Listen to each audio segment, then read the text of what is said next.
So in the final discussion of this play, so this question comes in the mind because there are critics who have read that this play is a Christian play. There are possibilities of reading this play as a play of religion or trying to give a Christian message. So is that so or not? That is the question that we try to discuss. We have seen in existential philosophy that Sartre and many other, even Beckett also, they are not as such believer of the messages of Christianity. They are rather atheist philosophers or creative writers. So, in the writing of Beckett, can we find a Christian message or not? How do we debate about this particular question? Hope in the play. So, we try to raise this question: is it a Christian or a religious play? Because initially, if you remember, we also have seen that can this play be considered as a religious play, not only in terms of say Christianity, not only as a Christian play, but also in terms of let us say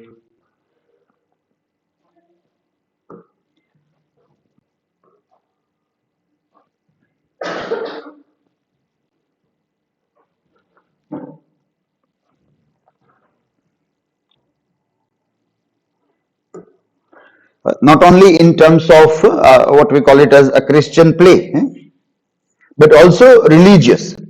And we have seen earlier that there are several articles which are written in this play that it speaks also about Hindu philosophy or Hindu religion, the message of Hindu religion or Indian spirituality. The famous book Bhagavad Gita, which tries to speak in terms of karma or gyan, and the third one is bhakti marvels. Yes, in terms of even bhakti mark. So, is this play religion in that way? So, not only Christian specific to that, but even if you try to read it in connection of Indian spirituality or say in context of Bhagavad Gita, which tries to say that there are like three marks, three ways to for attainment, for say attainment.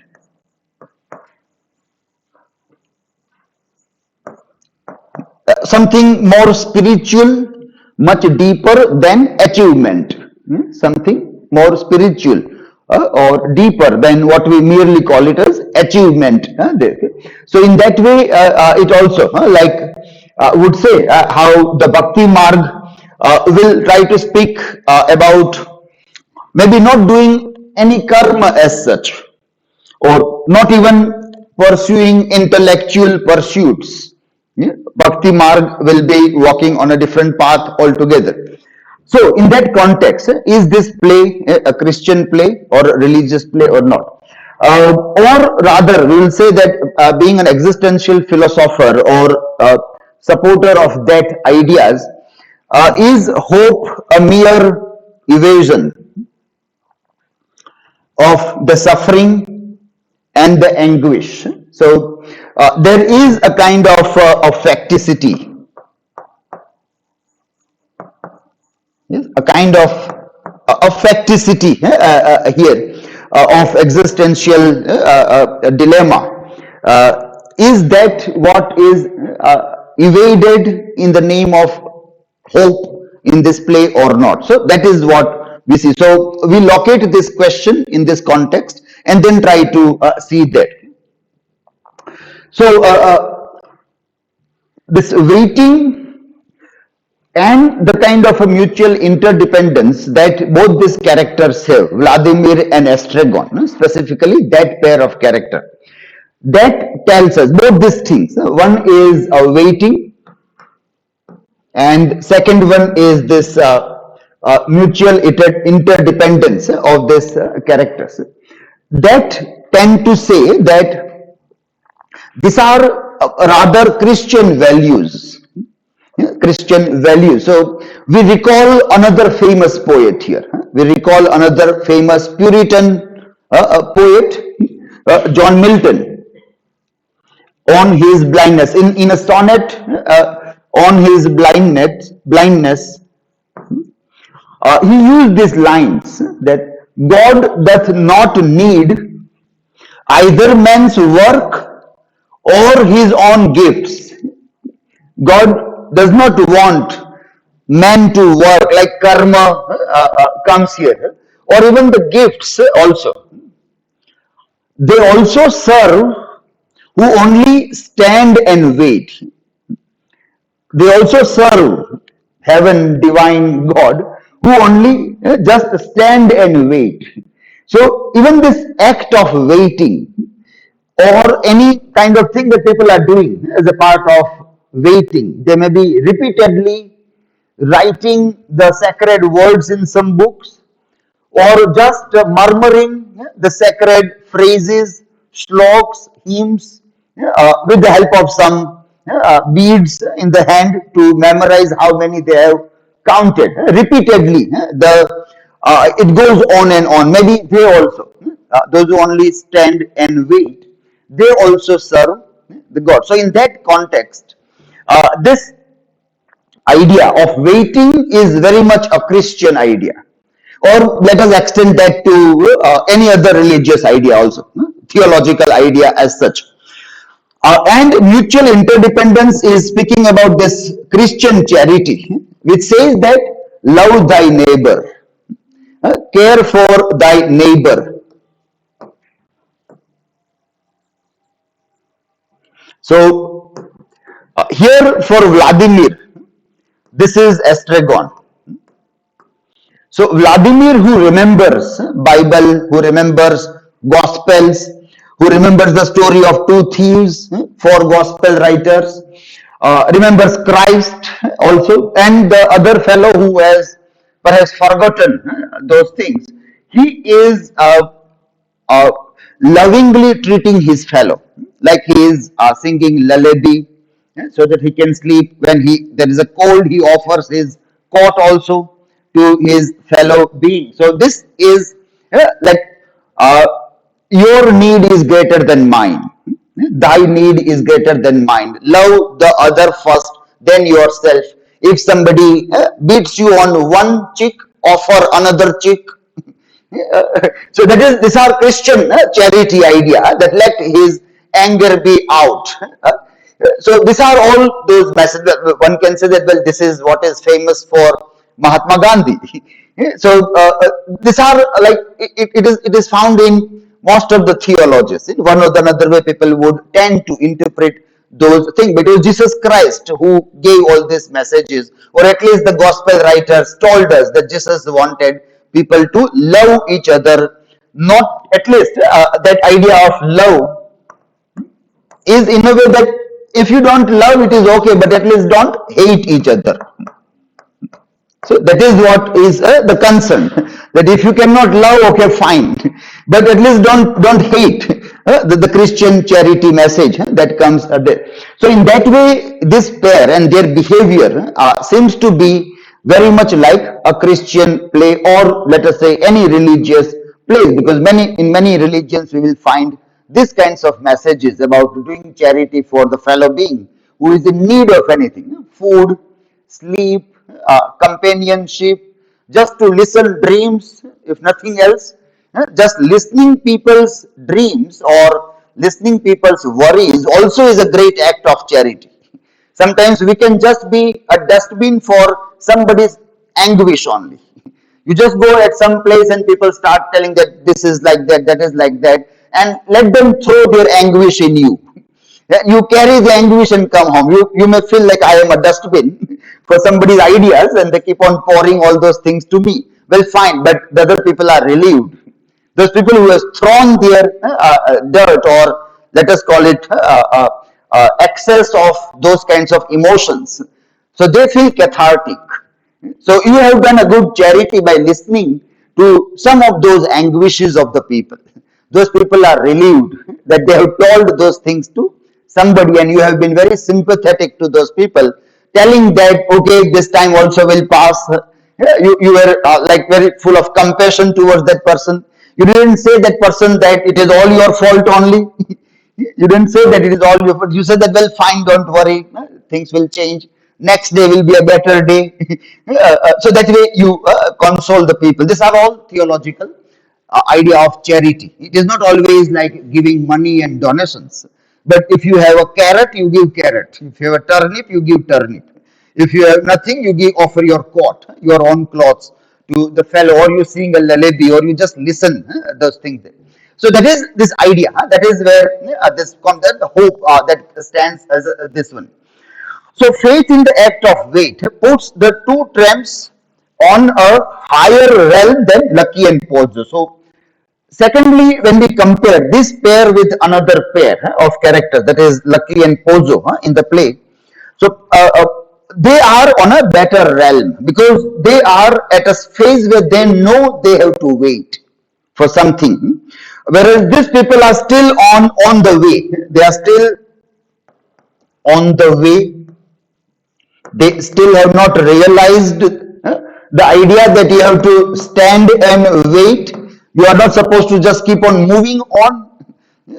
You are there to wait. So compared to that, because of their faith, because of their charity, Vladimir's faith in Godot, or his way of dealing with Estragon, puts them on a much higher realm of Christianity or the religious idea that one can read into this also.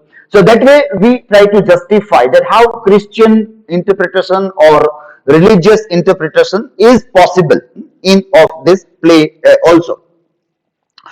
Then we move into our trajectory of answer. After proving this point, we move ahead and try to see that, well, because this play comes under the idea of existentialism, and Beckett himself is not as such a believer into Christianity or religion, that meaning cannot be the complete meaning of the play. That meaning cannot be considered as the final or complete meaning of the play. It can happen because anything that we see in the world, one can easily interpret in terms of religions or some messages that come from theology. So maybe some people have seen from that angle that this is exactly what spirituality is talking about. This is exactly what religions are talking about. So this is not about atheism or non-believing. It is much deeper in terms of hope or faith also. Again, we put this point here that it is again about world religions. All religions of the world might have all these kinds of messages or possibility of interpreting those things in that way. Possibility of interpreting that in that particular context. There will be words also, either in Hebrew language or in Quran or in Sanskrit language, any of the holy books we take from the world. There will be language words which can be interpreted, reinterpreted in all these manners also. But if we see the context from where Beckett comes or Sartre comes or Albert Camus or the existentialism, which was quite widespread during this time in which it is written, in that context we see a different meaning. We tend to read a different meaning here. So, however, there is another way to look at hope in the play. Eva Matman has found that Godot's function seems to keep his dependent unconscious. And from this observation, we try to see that what is this? Keeping one unconscious. It means like Godot, those who are waiting for Godot, is not a kind of a hope for salvation, but he is somebody who just want to keep these people into a kind of an hopeless situation. And for that, what you need to do, you have to kill their consciousness. You have to keep them into an unconscious state of being, so that they don't realize that what am consciously, what are we doing, that they cannot realize that. So the messenger actually plunges Vladimir back into the passivity of illusion. Passivity of not stand and wait and hope, not that, but that itself turns into a kind of an illusion here. It is turning into an illusion instead of facing facticity of the world. So even when Vladimir is ready to face for a while this hopelessness of the givens of this universe and our existence, again the messenger comes and he plunges him into the state of hope or an illusion of the hope or illusion of the hope. So if you see these lines, uh, which we'll see, here we will see, but let us see this before we come to the quote from the play. This habit of hoping is what is, we can say, we are trained to cultivate this particular habit, the habit of hoping. So that is how perhaps the messenger functions. The messenger functions. The boy functions in such a way, or Godot functions through the messenger boy in such a way that humans they tend to cultivate the habit of hoping for something better to happen tomorrow. So this tells us about this pipe dream, that of tomorrow. Yes, the pipe dream of tomorrow. That when today it is like this, but tomorrow will be a better day. Tomorrow something will happen. Tomorrow things will be better. Tomorrow I will achieve the things. So this sense of tomorrow, that, and we all know as such that tomorrow never comes. Yes, tomorrow it never comes, because what comes is always today, and every day there is a tomorrow. Tomorrow becomes today when we achieve that. So tomorrow never comes. Tomorrow is never a reality. It is just a pipe dream. This is what Eugene O'Neill used in Iceman Cometh, in another play. That is Iceman Cometh. Eugene O'Neill used this idea. So that is a kind of a reality of tomorrow, that tomorrow never comes. What is today, and there is always a tomorrow waiting. There is but so we are into the habit of hoping. So here we get that question, that are we forming a particular kind of a habit of this cyclical nature of life? Things keep on moving in a particular cycle, and as a part of that we keep on waiting for something to happen. Now when you see this, the cyclical nature of the thing, you also will remember the documentary that you have seen, that is Social Dilemma.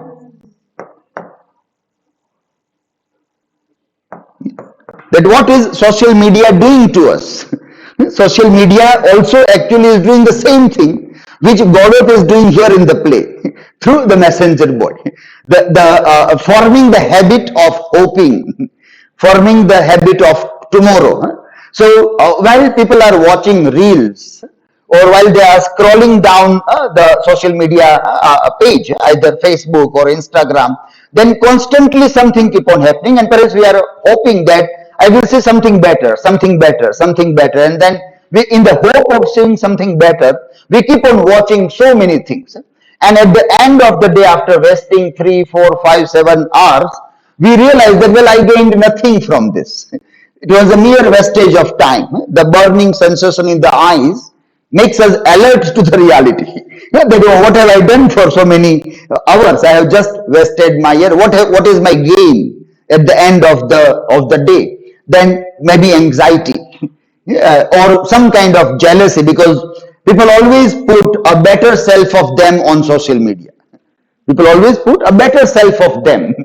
And so passively when we are consuming those things, hopelessness, anxiety is the, so even this documentary or the kind of a lived experience that people have with social media can help us understand this waiting of Vladimir and Estragon for Godot. This Godot is something to achieve, but then perhaps it's never going to happen as such there also. So the habit of hoping that Godot might come is the last illusion that keeps Vladimir and Estragon from facing the human condition and self also, facing themselves, what is our real self, in the harsh light of fully conscious awareness. So this hope doesn't allow us to be fully conscious about our own self. See, that's why many times the atheist, spiritualist thinkers would think of face yourself, do meditation, go silent, be mourn, and just look inside yourself.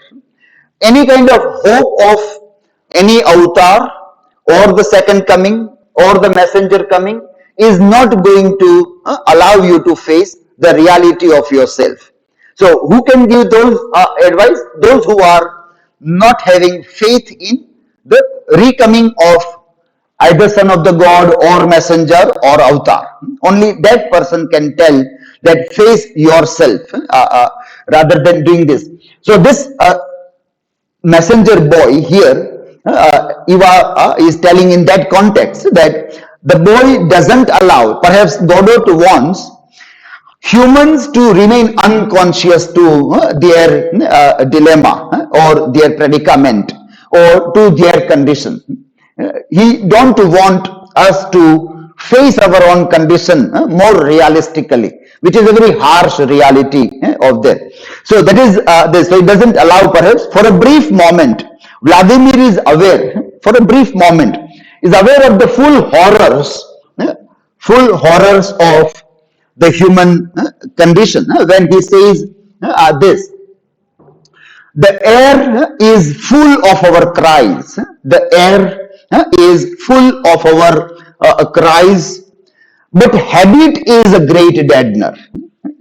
So though we realize that, well, this world is a hopeless world, only as we have discussed earlier in context of Macbeth also, that only the literature has conditioned our mind to look for a kind of a justice in this world full of injustice.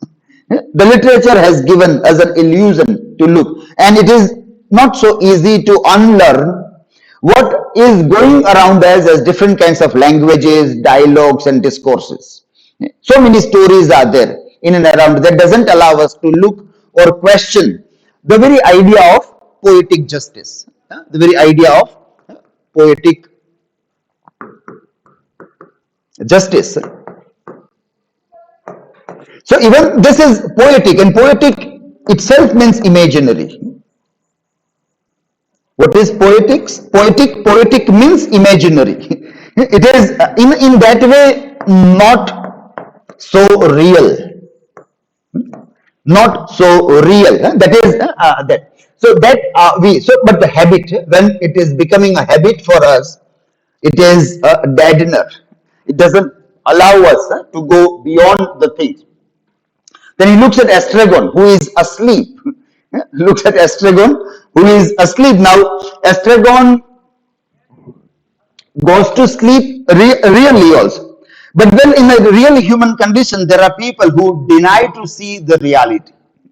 Now, they all are sleeping in a deep, somber sleep like Kumbhakarna. They all are sleeping, and when they awake, they say that nothing has happened, everything is fine, everything is okay, no need to worry. So after such a long sleep, when they wake up, they find everything okay. And who has been tormented during those years or time? Well, people don't know. Those people who are sleeping, they don't know. So the people who deny the harshness of human condition, they all are sleeping. They are very much there, but suddenly they switch off themselves and they go into a different realm altogether. So he says, at me too, when he is looking at Estragon, he says that somebody might be looking at me also and might be telling the same thing, that see, he has gone to sleep and is dreaming. Some might be telling to me also that I am mad, I am dreaming, and when I will wake up, I will be in reality.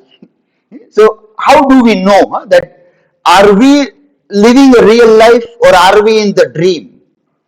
Are we in the dream of our own selves or somebody else's dream? Are we living somebody else's dream? If this somebody else is divine power, are we living the dream of divine power? But in the dream, what happens that suddenly people are there and suddenly they are not there. Somebody like Thanos just will snap the fingers and half of the world will be no more there. Will be no more suddenly there. So, and in the dream is like that. And that is what happens in reality also. We see today people and then there are no more there. And every day, like this, tears are constant. Tears, like if somebody is not weeping here, somebody is weeping. So that is going on constantly. So many people are dying in this world. So many are taking birth also. So many are constantly dying also every day in this world by all curious reasons. Disease, accidents, sometimes seems to be natural, but old age who are eaten away by time. And the people who are eaten away and eroded, rusted by time, they also, so in the variety of ways people keep on dying, people keep on taking births also on this. So in that way, when we see from that angle, a birth astride of a grave. So because on the same earth, if you see from a distance, here somebody is taking birth, here somebody's burial is going on. The same place, you are just little bit away in the time, in the space, and from there you see that so many are taking birth and so many are being buried. So it is just from womb to tomb. That is the journey or the meaning of the life also. So at me too, someone is looking, of me too, someone is saying, he is sleeping, he knows nothing, let him sleep on. So maybe somebody might be telling this to me also about my predicament also, that he is sleeping. Though I am awake, though I face the reality of my world, yet somebody might be looking from somewhere, and for that somebody, I also might be in the same situation as Astragon is for me. So somebody might be telling that he is sleeping. Now, for Vladimir, he is Astragon. For somebody, he is Vladimir. And somebody says that he knows nothing. Now, you are thinking deeply about something and somebody says he knows nothing. Then how do we feel? We can just say that, well, I can't go on. I can't think this. I can't bear this situation. I can't remain in this human condition. It is unbearable. It is unbearable. So the only thing that picks one person out from this unbearable situation is hope for something. And at the right moment of that time, suddenly the boy enters. The boy enters and tells that I have come with a message. Tomorrow Godot will come. He will not come today, but tomorrow he will come. The tomorrow never comes, and so the Godot never comes. But the hope remains. It keeps on lingering. That okay, now you got one more work. Instead of facing this harsh reality, it is better to hope for tomorrow. So you go for a better alternative. So Vladimir is going for a better alternative. We all go for a better alternative. Hope for a better tomorrow. Something better will happen tomorrow. So let me hope that whatever I am doing, it will be meaningful. It will lead to some kinds of happiness. Some kinds of good things will emerge from this. So that is the only thing, because this is what we call it as a habit of hoping, which doesn't allow us to face these horrors of the human condition. So the routine of waiting for Godot stands for habit. This routine which prevents us from reading the painful but fruitful awareness of the full reality of a being. So in this, there is this lines in the essay which is cited, which says that what Beckett wrote when he was writing on Proust, in that essay on Proust, he said something very interesting about habit, which can be significant to read here. Habit is the ballast. Habit is the ballast that chains is the ballast that chains the dog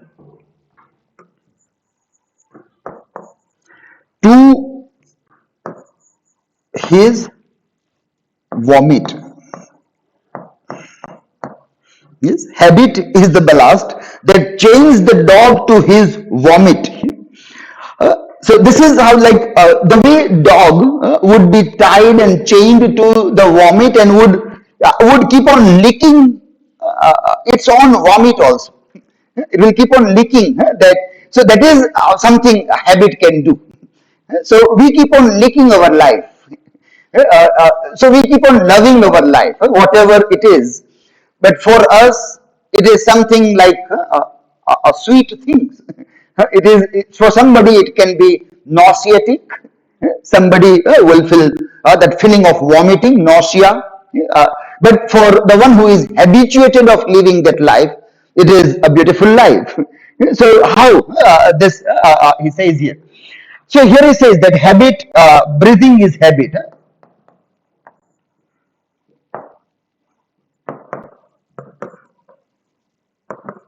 Yes, breathing is habit.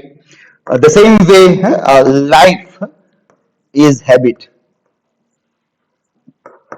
Yes, life is a habit, or you can say succession of habits. Since the individual is a succession of individuals, habits then is the generic term for the countless treaties concluded between the countless subjects that constitute the individual and their countless correlative objects also. We can say in another way that life is a habit. Death, however true it is, but it is not a habit. So it is very difficult to think of death as such, because we are not habituated of death. We are habituated of living. So we may find many reasons to live, but we may perhaps not find a sufficient reason to die. Or we may rather, in all our discourses, the death itself will not be considered as anything positive. It will always remain in the discourses, in our books, in our stories, in our theology, in our law books, everywhere as something that is utterly negative. It will never be considered, though it is a kind of a reality of life. So our books of law or our religious books, they all try to say something wrong about death. And that's why suicide is considered in a similar pattern, legally and other things also, which doesn't allow human to perform that act, which according to many existentialists is the finest of the art form. Finest of the art form on this canvas of life. On this canvas of life, committing suicide is the final act of art. It is artistic. It is art. As people say that creating a work of art is a continuous surrendering of self. It is continuous erasure of self. It is continuous killing of self, because art is more important than self. Because art is more important than the self. So that is why it is, as T.S. Eliot said, in traditional individual talent, it is poetry is not an expression of personality, it is an escape from personality. What can be a better escape from life towards art than committing a suicide on this canvas of life, on this huge canvas of life? That can be the final art, but maybe the best form of art, maybe the best form of art also.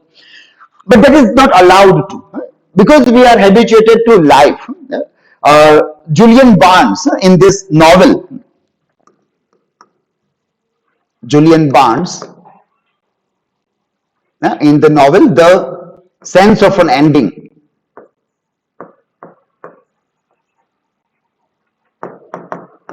it is this Booker Prize winner novel, The Sense of an Ending. Therein he portrays one character, and that character also thinks about this suicide and other thing. And there this point comes that If life is a beautiful gift given to us or given to me individually, if we see in that context of that character of the novel, and maybe if I don't like that gift, I have all the rights to return that gift back to the one who has given it. I should have the right. If I don't like the gift, then also why should I accept that gift that is life? I should have all the rights to deny that and return that gift back to the person. So that is how the suicide idea. But then it also says that, well, committing suicide should be a wonderful event. It should not be like you are in some kind of an emotional outburst and committing suicide, but make it a very artistic and intellectual act. Don't forget to write a last letter before you commit suicide. Explain the logic behind why you think what you think, why you are doing what you are doing. Nowadays, when his story is set, those were the days of letters. 60s, 70s, 1960s, 70s were the time setting of that. Now it is a time of camera and reels and posting on Twitter and social media posts. So today people would always take a last video, very well recited last lines with a logic why one is committing suicide, so that that can be a great learning lesson for so many people who might be watching those things. It might be a very good learning lesson. If you, for example, there are many such suicide letters being written, which are really good as a learning lesson. If you, I remember this case of Zia Khan, who was an actress and who committed suicide, and how things went wrong in human relations, in the ambition to be a model or in film industry, that all. So that can be a very good lesson for anybody who is aspiring to be a model or an actress, or to try their luck, their fortune in television industry or cinema or advertising industry. That can be a very interesting thing. So there are many such letters which always serve a good purpose for educating other people. Don't miss that chance. So Adrien is the character who is writing a letter also explaining this. So he says that, don't consider me mad person. I am not mad. That is first thing, because people may think that somebody who is emotional fool will go and commit suicide. Adrien was not at all emotional. He was highly intellectual as compared to the other people there. Virginia Woolf's suicide also is a remarkable one. She wrote a letter to husband and told that, well, now again I think I will get the fits, mental fits, and it will be unbearable for me as well as to you and other family members also. So I don't want to give pain to you, because you love other people, you don't want to give pain. And so she, though a good swimmer, walked in the river Ouse, putting stones in her clothes, in her wardrobe that she has worn, put heavy stones, so that the body remains at the bottom. So after 2 days, the dead body was found with this. So it was a quite planned suicide. And by whom? Virginia Woolf. Who, nobody can say that she was an emotional fool. She is a very remarkable mind of 20th century.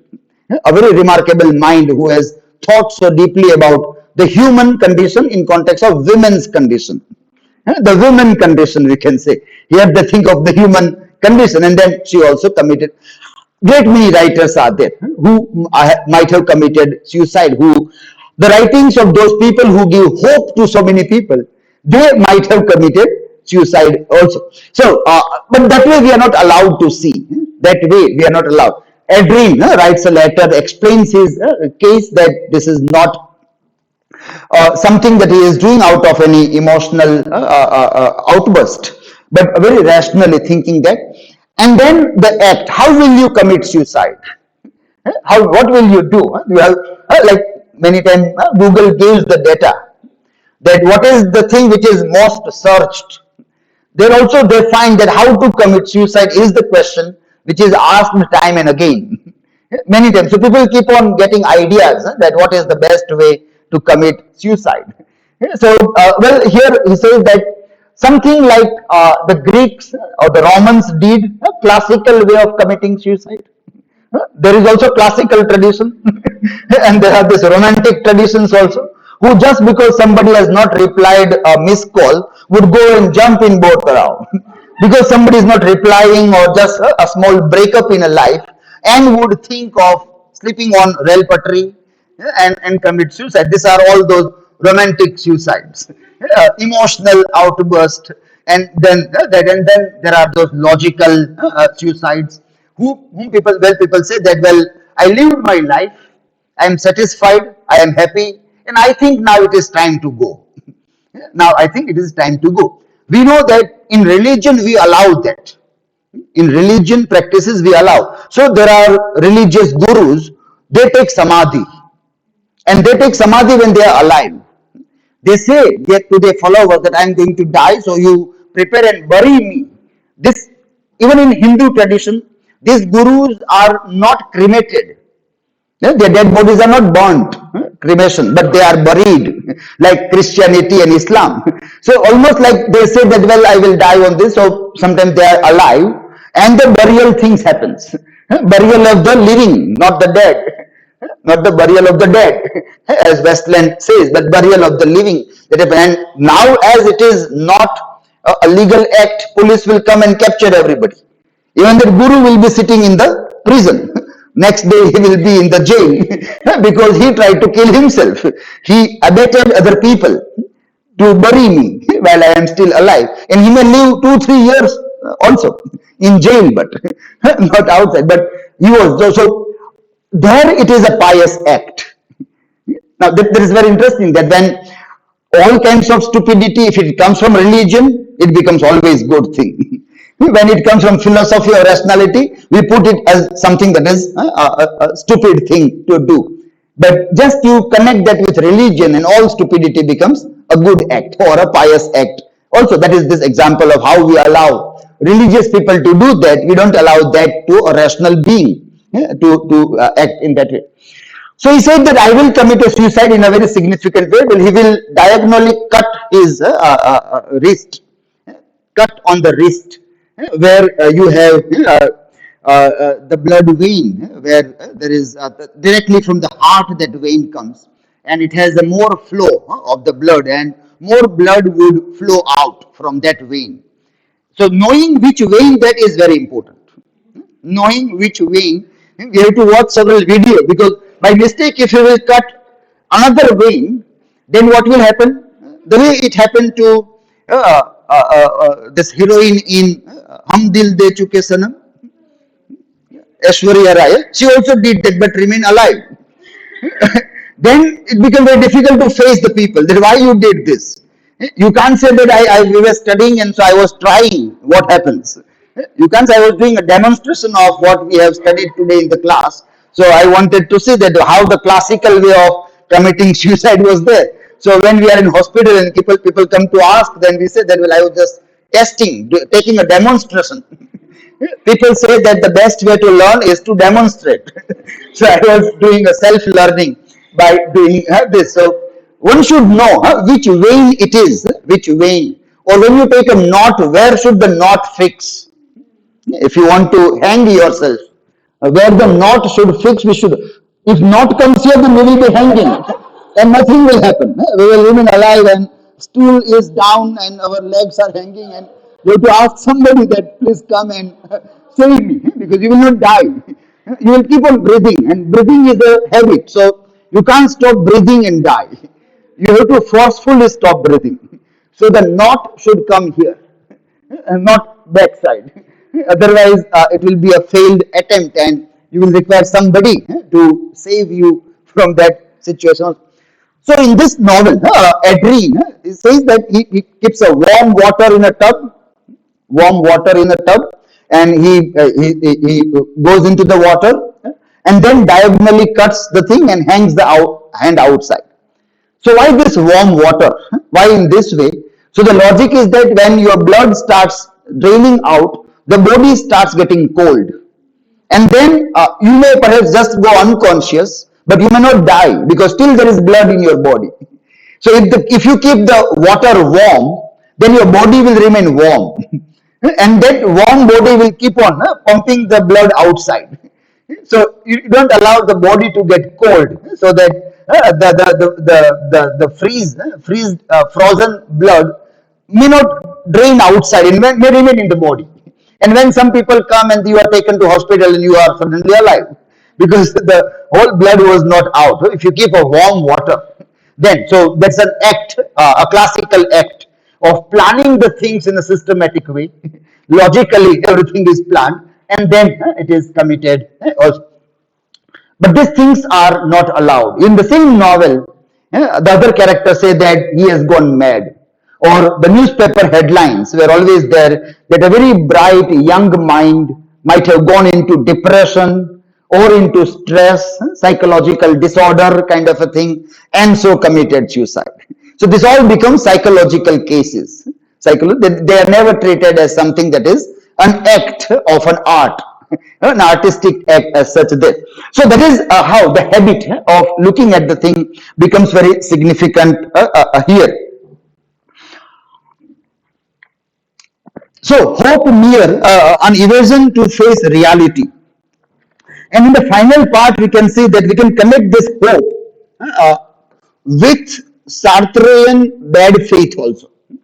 What Sartre told as bad faith, it is very near to this idea of hope. See now how we started the question that it is a Christian hope or religious hope. Now we go into that very hope is problematic thing.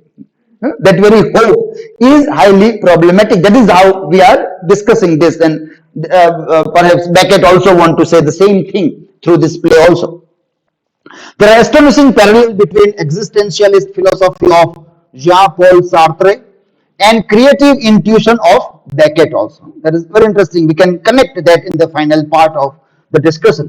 Existentialist philosophy and creative intuition of Beckett. Humans has the duty of facing the human condition as a recognition that at the root of our being there is nothingness. This should be a duty according to Sartre. It is our duty to recognize this situation that at the root of our being there is nothingness. Accept this and still keep on living life. A very challenging task. A very challenging task that people say, well, no, there is no dangling carrot. Can you still run? Then run. Live for the sake of living, not for achieving anything. If you are good, be good for the sake of being good. Not because somewhere it is said in Holy Book that if you will be good, you will get heaven. That is a dangling carrot. That is a dangling carrot, not for the dangling carrot, but if you can be good for the sake of only being good, without any awards or rewards or any benefits in afterlife, either as a new avatar or a new being into a new body or somewhere in heaven or hell. So as some religions say, there is only one life, and after that either you go in hell or a heaven. There is an end of a journey as such, but that journey may be in hell or a heaven, but not on this earth. Whereas for another religions, the journey is on this earth. We keep on changing the body, but the journey continues there. So liberty and the need of constantly creating ourselves in a succession of choices, then Godot might well become an image of what Sartre called bad faith. So this idea of Godot doesn't allow Vladimir and Estragon to keep on making choices and creating themselves, wherein they create themselves without any connection with Godot. But as we know that they always feel that they are tied with Godot. So that is the very idea of weight is connected with Godot. So that way the Godot becomes bad faith according to Sartre.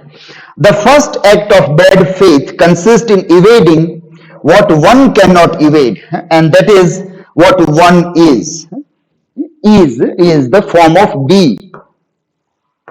as in grammar we know. Am, is, are, was, were, they are forms of to be. To be. So this is being. So our denial to be or accept our being, what we are in this, and how we can create ourselves, that is existence precedes our essence. So there is anti-essentialism that one comes when one thinks in creating oneself also here. So this is how this Sartrean idea also gets connected with the idea of hope as a bad faith here. And then in conclusion, we can say that this play is quite rich in different interpretations. So possibly religious interpretation also is possible.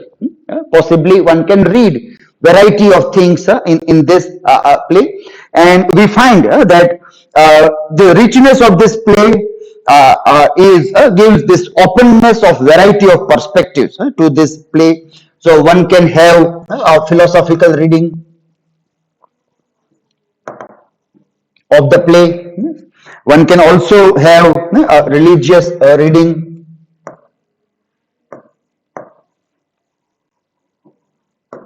One can also have psychological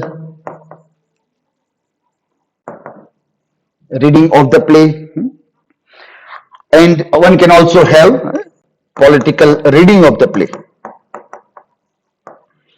So it is open to a variety of interpretations. The abstractness of this play itself gives immense possibility to have innumerable perspectives to read this play. And above all, we also can say that this play is a poem on time. This play is a poem on time. So how beautifully the philosophy of time is discussed here. That how the very idea of time and the way Vladimir and Estragon, their very act of doing anything that they are doing is nothing but to pass time. And when we are involved in any kind of an activity, time passes much faster. And when we are without activity, when we are empty, without anybody or anything or any idea, without anybody or anything or any idea, time is unbearable. Time doesn't pass. Time is unbearable. We can face the torment that time gives to us while time is passing through us. If we are without anybody, anything, or any of those gimmicks to pass the time, then we can face that the way we are eroded, the way we are rusted, the way we are eaten away by the time, that can be experienced at that level. So that is how the poem on time, this play can also be seen also. And with that, it also speaks about this necessity and absurdity, about necessity and absurdity, the paradox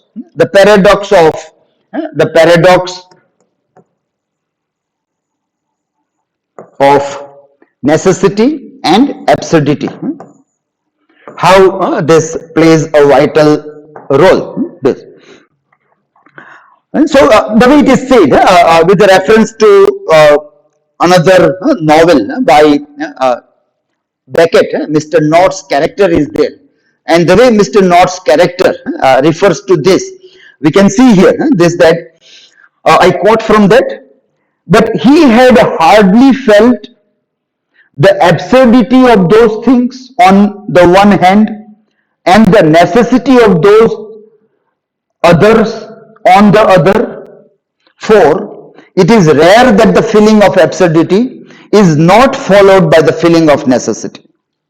When he felt the absurdity of those things of which he had just felt the necessity, for it is rare that the feeling of necessity is not followed by the feeling of absurdity. The other day we have given this as a task to think also with the help of chat GPT and Google, that what is the meaning of this, how do you find. Today we are going to discuss that also, that can we get any kind of meaningful interpretation of this from any of the resources, either the original text or digital resource or any AI can help us understand this. We'll find it is not that easy to understand this absurdity and necessity, how it happens there. In a simple way, this words, it is rare that the feeling of absurdity, it is rare that the feeling of absurdity is not followed by the feeling of necessity. And then there is another sentence. It is rare that the feeling of necessity is not followed by the feeling of absurdity. There is just a change of a few words.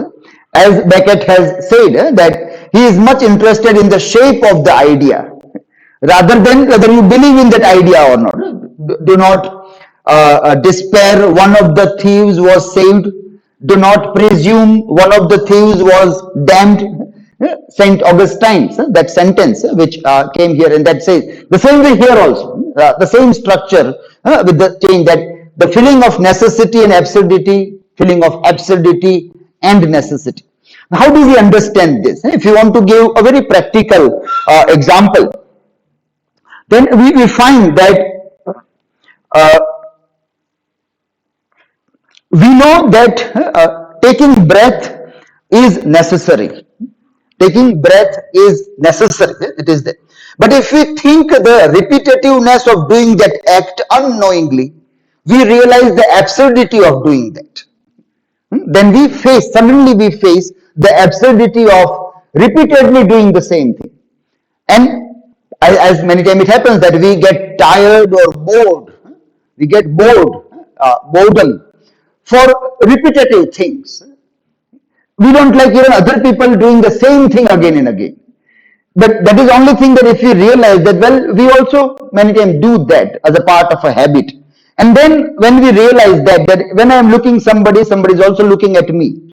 I said this person is sleeping, some might be saying I am sleeping. I said this person do not think, some men say I am not thinking, I am dreaming. So that gives that suddenly the sense of absurdity to anybody. So breathing, we never thought that breathing is such a continuous repetitive habit that we are never tired of, we are never bored of. We never get any anxiety of that repetition. Next time when anybody is doing any kind of repetition and we get tired, just remember I am also breathing.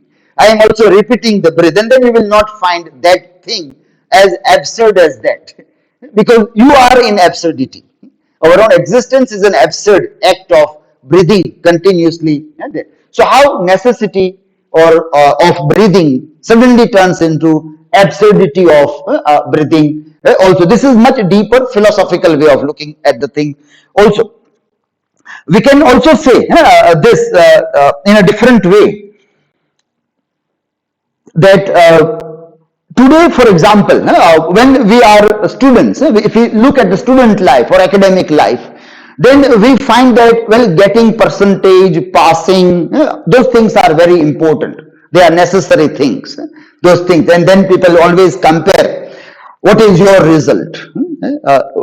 This, and then we try to judge many things based on the result, where the person is dull, bright, hardworking, not so hardworking.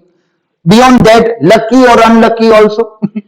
If somebody is fortunate or unfortunate, everything we think in terms of result only. Result is so important. It is so necessary in academic life. As soon as we are out of academic life into a job, work culture, or family life, or in society, after 5-10 years down the line, nobody absolutely cares for what you did in your 10th standard or 12th standard, or in your college or PG or anything. Nobody ever asks anybody. So suddenly everything becomes immaterial. All your 10th and 12th standard during those years were so important, like they were like matters of life and death. Family's hope, and so many things was attached. And like many people are so pressurized that they think that if I will not perform better, then my parents will be unhappy, and I don't want my parents to be unhappy. And so they keep on taking heavy pressure of performance in the exams and other kinds of things, and many commit suicide out of that pressure also. Those suicides are not at all philosophical suicides. They are escapist suicides. That is because you don't want to take responsibility. That's why you are running away. Those suicides can never be connected with the existential suicide, because that is running away from taking responsibility. Here it is rather taking responsibility of one's choices. The huge difference is there in those escapist way of looking and ending the life also. But all those things, after several years, even your parents do not care or ask that where is your mark sheet of 10th standard or of 12th standard, what was the performance, and that. Nobody asks for that. So I myself failed twice in school days, school years. Even in 8th standard I failed. Nobody fails in 8th standard. People fail in board exams. But because of lack of attendance, because of illness, I was not able to have enough attendance. And so, according to the rules, I was not allowed to appear in the exam. And I failed. I have to repeat the thing. Then, again, in 12th also I failed. So, I have a good number of mark sheets. Those number of marks becomes your experience also of looking at failure in life. That becomes so. Now then how terrible it was. If you go back to those emotions, then you find it is there, because when you are in 8th standard, all your classmate is now in 9th, and you are with your juniors now. You have to study with your juniors who were lagging behind you, and now they have suddenly become your classmates. So you are a kind of a daga in the class. You are somebody who is more experienced with everything. All teachers, their teaching material, that, and the other people are there. So it's a terrible feeling to be in the class entire year with all your juniors, sitting there and doing the same thing that you did one more year. How terrible! So you can better way understand the predicament of Vladimir in Estragon also. What is this pain to wait for that year to end, or that school to end? Because those people will be always there. You will meet in recess all your seniors, means your classmates, and then your juniors. Your classmates now are your seniors in every activities and everything that you do. And then further in 12th standard also, so to repeat one paper, those days, nowadays boards take exam after 1 month. So people's 1 year